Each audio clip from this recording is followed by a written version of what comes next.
একবার ভাবুন তো, যদি কেউ আপনাকে বলে ফেলে দেওয়া গাড়ির টায়ার দিয়ে কম খরচে টেকসই আর পরিবেশ বান্ধব রাস্তা বানানো সম্ভব, আপনি হয়তো প্রথমে সেটা শুনে অবাক হবেন, কেউ কেউ আবার হেসেও ফেলতে পারেন। কিন্তু আফ্রিকার একটি দেশ বুরকিনা ফাসোতে প্রেসিডেন্ট ইব্রাহিম ট্রাওরে সত্যি করে দেখাচ্ছেন এই অসম্ভবকে সম্ভব। তিনি এমন এক সাহসী প্রকল্প শুরু করেছেন যা শুধু আফ্রিকায় নয়, পুরো বিশ্বের দৃষ্টি কেড়ে নিয়েছে।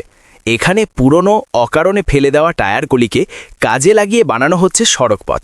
এটা কোনো ছোটোখাটো পরীক্ষা নয়, বরং এখন দেশের একটি সম্পূর্ণ রোড নেটওয়ার্কের রূপ নিতে চলেছে। তাহলে প্রশ্ন আসে, কেন ট্রাওরে এই অদ্ভুত পথে হাঁটলেন? এটা কি সত্যিই সস্তা আর টেকসই প্রযুক্তি, নাকি এর পেছনে আছে পরিবেশ বাঁচানোর এক গভীর চিন্তা? এই সব প্রশ্ন এখন কৌতূহলী করে তুলেছে সারা বিশ্বের ইঞ্জিনিয়ারদের। তাই আজকের ভিডিওতে আমরা আপনাকে দেখাবো কিভাবে ইব্রাহিম ট্রাওরের এই দুঃসাহসিক আবিষ্কার বদলে দিচ্ছে বুরকিনা ফাসোর ভবিষ্যৎ, আর কেন বিশ্বের প্রকৌশলীরা এখনই আফ্রিকান অভিজ্ঞতা থেকে শিখতে চাইছেন। এটি নিঃসন্দেহে সবার জন্য এক রোমাঞ্চকর অভিজ্ঞতা হতে চলেছে। তাই ভিডিওটি সম্পূর্ণ দেখার অনুরোধ রইল। আর নতুন বন্ধুরা অবশ্যই পাশে থাকা সাবস্ক্রাইব লেখাটি প্রেস করে বেল আইকনের অল অপশন সিলেক্ট করুন। ভাবুন তো, এমন একটি দেশ যারা সব সময় ঋণে চলত, যেখানে অধিকাংশ অবকাঠামো পুরনো আর ভগ্নদশার মধ্যে ছিল, সেখানে রাস্তা বর্ষায় প্রায় ডুবে যেত, অতিরিক্ত গরমে রাস্তা ফেটে যেত, গ্রাম আর শহরকে সংযুক্ত করা সড়কগুলি ছিল পিচবিহীন এবং বিপজ্জনক, যেখানে অ্যাম্বুলেন্স, ফায়ার ব্রিগেড বা স্কুল বাস প্রায় ঘন্টার পর ঘন্টা আটকে থাকত। আজ সেই দেশটির অবস্থা ঘুরে দাঁড়িয়েছে। দেশটির করুণ অবস্থা ইব্রাহিম ট্রাওরেকে বাধ্য করেছে এমন একটি সমাধান খুঁজে বের করতে, যা হবে কম খরচে, দীর্ঘস্থায়ী এবং পরিবেশের জন্য নিরাপদ। এবং এই প্রেক্ষাপট থেকেই জন্ম নিয়েছে সেই টায়ার দিয়ে রাস্তা তৈরির ধারণা। হ্যাঁ, সেই একই টায়ার যা গাড়ি থেকে বাতিল হওয়ার পর বর্জ্যের অংশে পরিণত হয়, যেগুলি জ্বালালে বিষাক্ত ধোঁয়া বা নদী ও নালায় আটকে গিয়ে পরিবেশ দূষণের কারণ হয়। ইব্রাহিমের নির্দেশ মতো এই টায়ারগুলি মাটি বরাবর ছড়িয়ে দেওয়া হয়। এরপর একটি বিশেষ ধরনের সিমেন্টের মিশ্রণ লাগানো হয়, যা রাবারের সাথে ভালোভাবে লেগে থাকে এবং উষ্ণ আর শীতকালের চাপও সহ্য করতে পারে। বিশেষজ্ঞরা মনে করেন এই প্রযুক্তি কেবল পরিবেশ বান্ধবী নয়, এটি প্রচলিত রাস্তার চেয়ে 40% কম খরচে তৈরি করা সম্ভব। এর পাশাপাশি এই রাস্তা বন্যা ও বৃষ্টির আঘাতও ভালোভাবে শোষণ করতে পারে। রাবারের বিশেষত্ব হলো এটি চাপ সহ্য করতে পারে এবং সহজে ছিঁড়ে যায় না।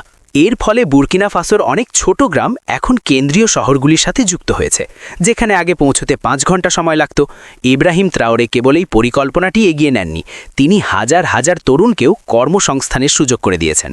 স্থানীয় শ্রমিকরা টায়ার সংগ্রহ, পরিষ্কার, সাজানো এবং রাস্তা তৈরির প্রতিটি ধাপে অংশ নিচ্ছেন। এর ফলে শুধু বেকারত্ব কমেনি, মানুষ নিজেদের দেশের উন্নতি অনুভব করতে শুরু করেছে। আশ্চর্যের বিষয় হলো, কিছু স্থানীয় প্রকৌশলী পরামর্শ দিয়েছেন, যদি তারের ফাঁকা জায়গাগুলিতে বালি বা বিশেষ প্লাস্টিক দিয়ে পূরণ করা হয়, তবে রাস্তার শক্তি আরও বাড়ানো যায়, এবং এই কাজকেও ইতিমধ্যেই পরীক্ষা করা হচ্ছে। কিন্তু এখানেই শেষ নয়, এখানে আরেকটি দিক আছে যা সত্যি খুবই চমকপ্রদ। এই পরিকল্পনার মাধ্যমে বুরকিনা ফাসো তার আমদানির ওপরও চাপ কমিয়েছে। সাধারণত রাস্তা তৈরিতে ব্যবহৃত মূল্যবান বিটুমেন, অ্যাসফল্ট ও অন্যান্য উপকরণ বিদেশ থেকে আনা হতো, যা দেশের অর্থনীতিতে এবং শ্রম বাজারে প্রচুর চাপ সৃষ্টি করত। কিন্তু যখন স্থানীয় ও অকার্যকর উপকরণ যেমন পুরনো টায়ার ব্যবহার করা হয়, তখন দেশের ওপর সেই চাপ অনেকটা কমে যায়। এই হলো সেই কৌশল যা ইব্রাহিম ট্রাওরে নিঃশব্দে ব্যবহার করছেন আর সাধারণ সীমাবদ্ধতাকে এড়িয়ে গেছেন। এখন এই পরিকল্পনার দিকে সারা বিশ্বের নজর। মালি এবং নাইজারের মতো আফ্রিকান দেশের প্রতিনিধিরা বুরকিনা ফাসোতে এসেই রাস্তা তৈরির মডেলটি দেখছেন, যাতে তারা নিজেদের দেশেও এই প্রযুক্তি গ্রহণ করতে পারে। কিছু ইউরোপীয় পরিবেশ সংস্থা এটিকে ইকো রোড মডেল হিসেবে প্রশংসা করেছে। তারা বলেন, যদি উন্নত দেশগুলির কোম্পানিগুলিও শহরের কম যানবাহন চলাচল বিশিষ্ট অঞ্চলে এই মডেল ব্যবহার করে, তবে যানজট উল্লেখযোগ্যভাবে কমানো সম্ভব। এদিকে ইব্রাহিম ট্রাওরের জন্য এটি কেবল একটি রাস্তা প্রকল্পময়, এটি একটি দৃষ্টি, একটি ভিশন। তিনি স্থানীয় শক্তির প্রতি বিশ্বাস রাখেন এবং প্রমাণ করেছেন যে যদি উদ্দেশ্য পরিষ্কার হয়, তাহলে একটি অর্থনৈতিকভাবে দুর্বল দেশও পুরো বিশ্বের কাছে আশ্চর্য তৈরি করতে পারে। আর বাস্তবতা হলো, তিনি এটি করে দেখিয়েছেন।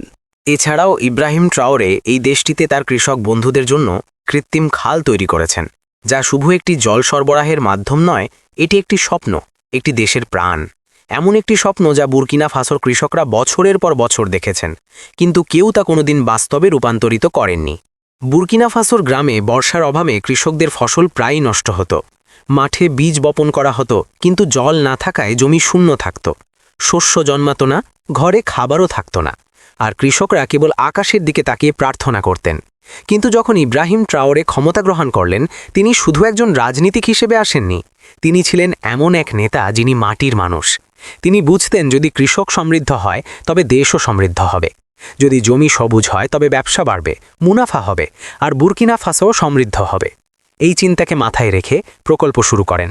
এই খালগুলি সেই অঞ্চলে জল পৌঁছে দেবে যেখানে এতদিন পর্যন্ত শুধু তিনি বিভিন্ন কৃত্রিম খাল তৈরি করার বড় তৃষ্ণায় পৌঁছেছিল। এই খাল ব্যবস্থা বৃষ্টির জল সংরক্ষণ করে রাখবে এবং গোটা বছরের জন্য মাঠে জল সরবরাহ করবে।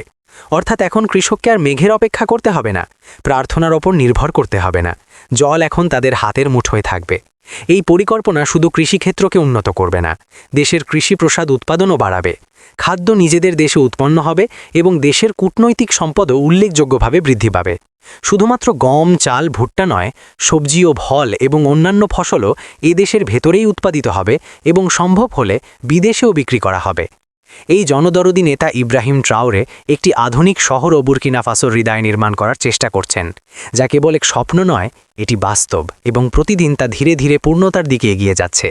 বুর্কিনা ফাসো যেখানে দিনের বেলাও বাড়ি থাকত অন্ধকার, যেখানে মানুষ কাঠ জ্বালিয়ে রান্না করত এবং শিশুদের পড়াশোনার জন্য লণ্ঠনের প্রয়োজন হতো, আজ সেই দেশ নির্মাণ করছে এমন একটি শহর যা শুধুমাত্র সূর্যের আলোতেই চলবে। হ্যাঁ, এটা হলো সোলার সিটি, একটি নিখুঁত আধুনিক শহর যেখানে থাকবে না বিদ্যুতের খুঁটি, তেল বা গ্যাসের দরকার হবে না এবং নাগরিকদের ওপর ভারী বিলের বোঝাও পড়বে না। এখানে প্রতিটি বাড়ি, প্রতিটি স্কুল, প্রতিটি হাসপাতাল, প্রতিটি কারখানার ছাদে থাকবে সোলার প্যানেল, যা তাদের নিজস্ব শক্তি তৈরি করবে। ইব্রাহিম ট্রাওরে জানেন, উন্নত মানে কেবল ভবন তৈরি করা নয়, প্রকৃত উন্নয়ন হলো সেই যা প্রত্যেক মানুষের জীবনকে সহজ করে দেবে। এই কারণেই তিনি এই প্রকল্প শুরু করেছেন, যাতে দেশের দারিদ্র্যের সমস্যা সমাধান হয় এবং তরুণদের কাজ মেলে। সোলার প্যানেল তৈরি, স্থাপন এবং রক্ষণাবেক্ষণে স্থানীয় দক্ষ জনশক্তির প্রচুর প্রয়োজন হবে। এই প্রকল্প কেবল এক শহরের জন্য নয়, পুরো বুর্কিনা ফাসোর জন্য একটি রোল মডেল।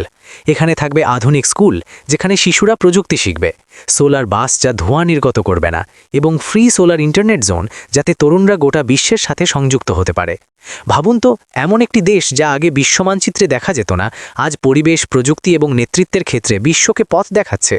আর সব কিছু সম্ভব হয়েছে কারণ ইব্রাহিম ট্রাওরে মানুষের কাছে সাহায্যের অপেক্ষা করেনি, তিনি নিজেই সবকিছু অর্জন করেছেন। যদি আপনি মনে করেন ইব্রাহিম ট্রাওরের এই যাত্রা শুরু বুর্কিনা ফাসোর নয়, পুরো আফ্রিকা, ইসলামিক বিশ্ব এবং নিপীড়িত মানুষদের জন্য আশা জাগানোর বর্ষী, তাহলে এই ভিডিওটিকে নিজের মধ্যে সীমাবদ্ধ রাখবেন না, এটিকে ছড়িয়ে দিন, সবার মাঝে শেয়ার করুন, যাতে গোটা বাংলাভাষী মানুষ দেখতে পারে পরিবর্তন কেবল বড় শক্তির হাতে নয়, একজন সত্যিকারের জননেত্রীর হাতেও বিপ্লবের চাবিকাঠি থাকতে পারে।